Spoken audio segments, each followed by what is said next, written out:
Pour le repas du jour, j'ai opté de faire un tchèp.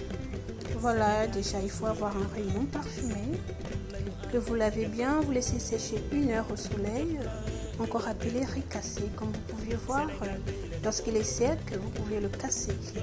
Voilà, je vous présente mes assortis de tchèp.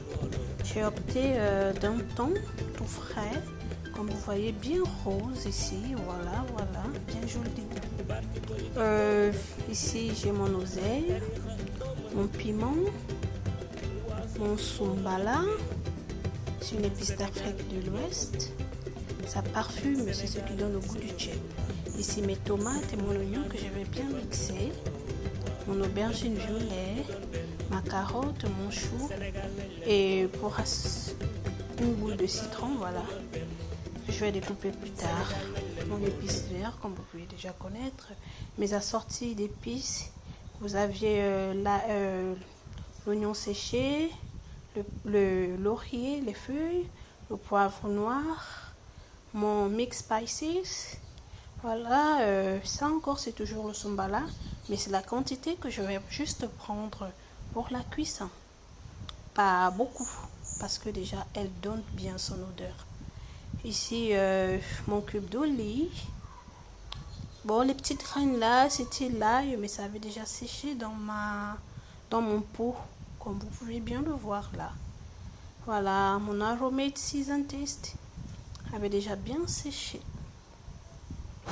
Voilà, le riz, vous mettez dans une passoire que vous allez faire cuire à vapeur.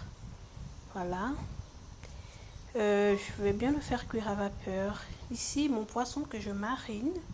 Je le marine de la majorité des épices que je vous ai montré au préalable. Voilà, une fois il est bien mariné, vous pourriez passer à la friture.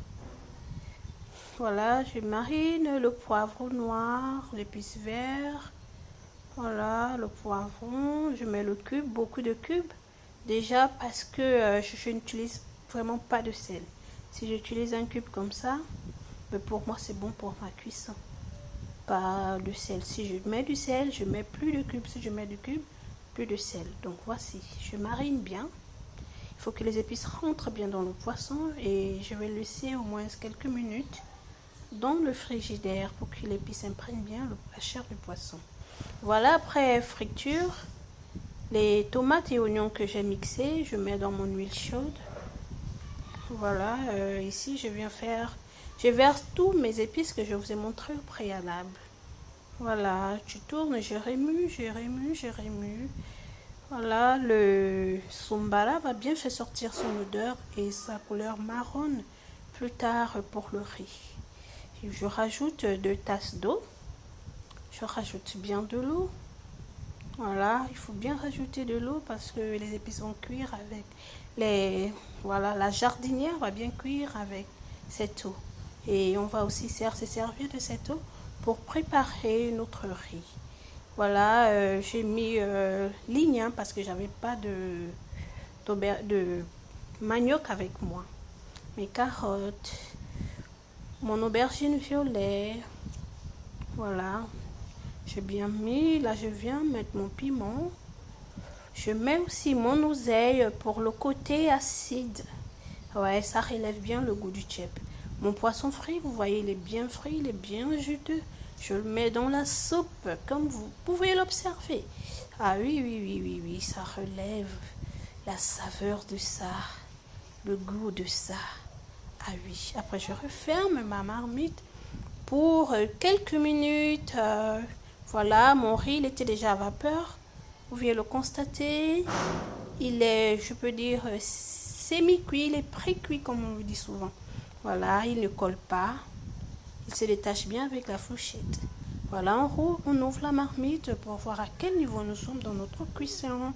Voilà, ça mijote bien. À ce moment, j'avais déjà le goût. J'étais toute joyeuse parce que ma soupe est bien onctueuse, elle est juteuse, elle est appétissante. L'odeur, je craignais même le voisin parce qu'il devrait peut-être reconnaître les odeurs qu'on a souvent pour le tchèp. Voilà, c'était déjà presque cuit. Ouais, j'enlevais déjà mon poisson à ce niveau avec mes épices. Voilà. j'enlevais avec ma jardinière parce que oui, le poupard, le tchèp, on prépare comme ça, après on enlève. Voilà, j'ai enlevé, j'ai séparé, j'ai mis de côté. Parce que plus tard, je viendrai verser mon riz, comme vous pouviez l'observer, mon riz cuit à la vapeur. Et là, il ne faudrait pas que l'eau dépasse le riz. Ah, ça, je vous dis bien. L'eau ne devrait pas dépasser le riz. L'eau et le riz doivent être à fleur, à la même limite. Parce que vous allez recouvrir vraiment à feu doux. À feu doux, vous recouvrez votre riz avec du sachet et vous le fermez. Voilà, c'est bien fermé. Quelques minutes, on revient sur notre riz pour voir à quel niveau nous sommes. Voilà, l'eau a bien tari. On va juste remuer, comme vous pouvez l'observer. Et on va encore le fermer. Et on ouvre parce que le riz, il est déjà cuit. Ah, je vous dis bien, bien cuit, bien juteux. Le goût de ça, waouh! Vous-même, vous pouviez le voir.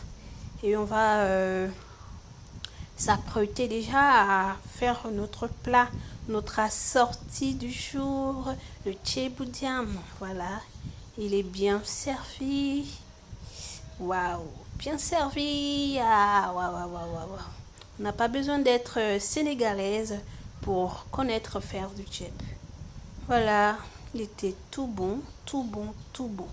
Waouh, je me rappelle la dernière fois que j'ai fait un tchèp comme ça, c'était en 2015. Et là, je l'ai encore fait aujourd'hui. Je peux vous dire que j'ai pas perdu ma main. La main est toujours là, voilà. Vous voyez comment il est juteux le tchèp? Waouh.